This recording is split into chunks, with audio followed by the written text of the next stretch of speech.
નમસ્કાર મિત્રો, અયોધ્યામાં રામ મંદિરનું નિર્માણ અને કાશી મથુરાના વિવાદો વચ્ચે ભારતની વધુ એક ઐતિહાસિક જગ્યા છેલ્લા ઘણા સમયથી દેશભરમાં ચર્ચાનો વિષય બનેલી છે. એ જગ્યા છે મધ્યપ્રદેશના ધાર જિલ્લામાં આવેલી ભોજશાળા. હિન્દુ પક્ષ માટે આ વાગ્દેવી એટલે કે માં સરસ્વતીનું પવિત્ર મંદિર છે, જ્યારે મુસ્લિમ પક્ષ તેને કમલ મૌલા મસ્જિદ માને છે. વર્ષો જૂના આ વિવાદ પર તાજેતરમાં જ એટલે કે મે 2026માં મધ્યપ્રદેશ હાઈકોર્ટે એક અત્યંત ઐતિહાસિક અને મોટો ચુકાદો આપ્યો છે. આખરે શું છે ભોજશાળાનો ઇતિહાસ, શા માટે તેને લઈને દાયકાઓથી વિવાદ ચાલી રહ્યો છે અને હાઈકોર્ટે પોતાના ચુકાદામાં શું કહ્યું, ચાલો જાણીએ આજના વિડીયોમાં વિગતવાર રીતે. આ વાર્તા શરૂ થાય છે આજથી લગભગ 1000 વર્ષ પહેલા 11મી સદીમાં માળવા પ્રદેશ પર. ત્યારે પરમાર વંશના મહાન રાજા ભોજનું શાસન હતું. રાજા ભોજ માત્ર એક પરાક્રમી યોદ્ધા જ નહોતા, પણ તેઓ કલા, સાહિત્ય અને વિજ્ઞાનના પરમ ઉપાસક હતા. તેમણે ઈસવીસન 1034માં ધાર ખાતે એક ભવ્ય યુનિવર્સિટી એટલે કે સંસ્કૃત પાઠશાળાનું નિર્માણ કરાવ્યું હતું. આ પાઠશાળામાં દેશ વિદેશથી વિદ્યાર્થીઓ ભણવા આવતા. આ સંકુલની મધ્યમાં તેમણે વિદ્યાની દેવી માં સરસ્વતી વાગ્દેવીની એક અદ્ભુત મૂર્તિ સ્થાપિત કરી હતી. આ જ કારણ છે કે આ સ્થળ ભોજશાળા તરીકે ઓળખાયું.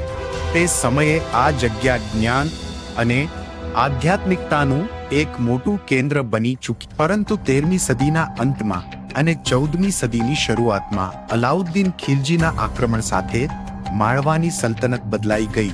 ઇતિહાસકારોના મતે વર્ષ 1305ની આસપાસ અલાઉદ્દીન ખિલજીએ ભોજશાળા પર હુમલો કર્યો અને તેને મોટું નુકસાન પહોંચાડ્યું. ત્યારબાદ 15મી સદીમાં દિલાવર ખાન અને મહંમદ શાહ જેવા શાસકોએ આ સંકુલના ભાગોને મસ્જિદમાં ફેરવવાનો પ્રયાસ કર્યો. અહીં સૂફી સંત કમલ મૌલાની દરગાહ અને મસ્જિદનું નિર્માણ કરવામાં આવ્યું, જેને કારણે આ સ્થળ હિન્દુઓ માટે ભોજશાળા અને મુસ્લિમો માટે કમલ મૌલા મસ્જિદ બની ગયું. અંગ્રેજોના શાસન દરમિયાન 1875માં અહીં ઉત્ખનન એક્સકેવેશન કરવામાં આવ્યું અને માં સરસ્વતીની મૂળ મૂર્તિ લંડન લઈ જવામાં આવી, જે આજે પણ લંડનના મ્યુઝિયમમાં સચવાયેલી છે. આઝાદી પછી આ વિવાદ વધુ ઘેરો બન્યો. સ્થિતિને શાંત રાખવા માટે વર્ષ 2003માં archaeological survey of India ASI એક વચગાળાની વ્યવસ્થા નક્કી કરી. આ વ્યવસ્થા મુજબ દર મંગળવારે હિન્દુઓને ભોજશાળાની અંદર જઈને પૂજા અર્ચના કરવાની છૂટ આપવામાં આવી. 2 દર શુક્રવારે મુસ્લિમ સમુદાયને ત્યાં નમાઝ પઢવાની મંજૂરી મળી. 3 બાકીના દિવસોમાં આ સ્થળ પ્રવાસીઓ માટે ખુલ્લું રહેતું અને તેના માટે નજીવી ફી રાખવામાં આવી હતી. જો કે દર વર્ષે જ્યારે વસંત પંચમી શુક્રવારે આવતી, ત્યારે બંને પક્ષો આમને સામને આવી જતા અને તણાવની સ્થિતિ પેદા થતી. હિન્દુ સંગઠનોની સતત માંગ હતી કે આ જગ્યા સંપૂર્ણપણે હિન્દુઓને સોંપવામાં આવે અને લંડનથી માં સરસ્વતીની મૂર્તિ પાછી લાવવામાં આવે. વર્ષ 2022માં હિન્દુ ફ્રન્ટ ફોર જસ્ટિસ નામની સંસ્થાએ મધ્યપ્રદેશ હાઈકોર્ટની ઇન્દોર બેન્ચમાં એક અરજી દાખલ કરી. તેમની માંગ હતી કે આ જ્ઞાનવાપીની જેમ જ આ વૈજ્ઞાનિક સર્વે કરાવવામાં આવે. માર્ચ 2024માં હાઈકોર્ટે ASIને વૈજ્ઞાનિક સર્વે કરવાનો આદેશ આપ્યો. અઠવાડિયાઓ સુધી ચાલેલા આ સર્વેમાં અદ્યતન ટેકનોલોજી, GPR રાડાર અને કાર્બન ડેટિંગનો ઉપયોગ કરાયો.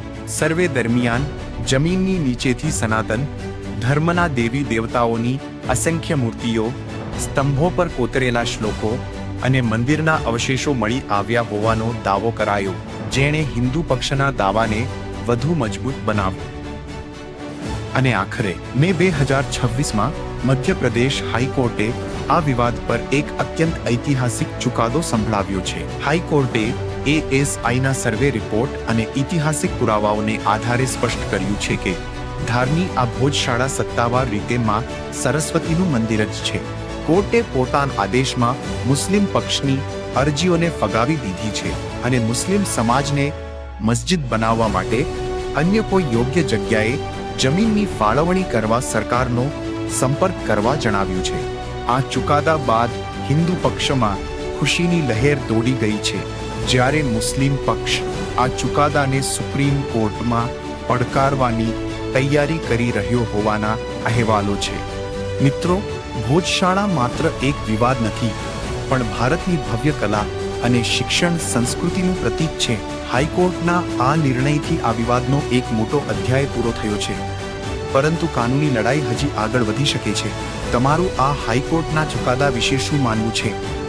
શું આ નિર્ણયથી વર્ષો જૂના વિવાદનો કાયમી અંત આવશે?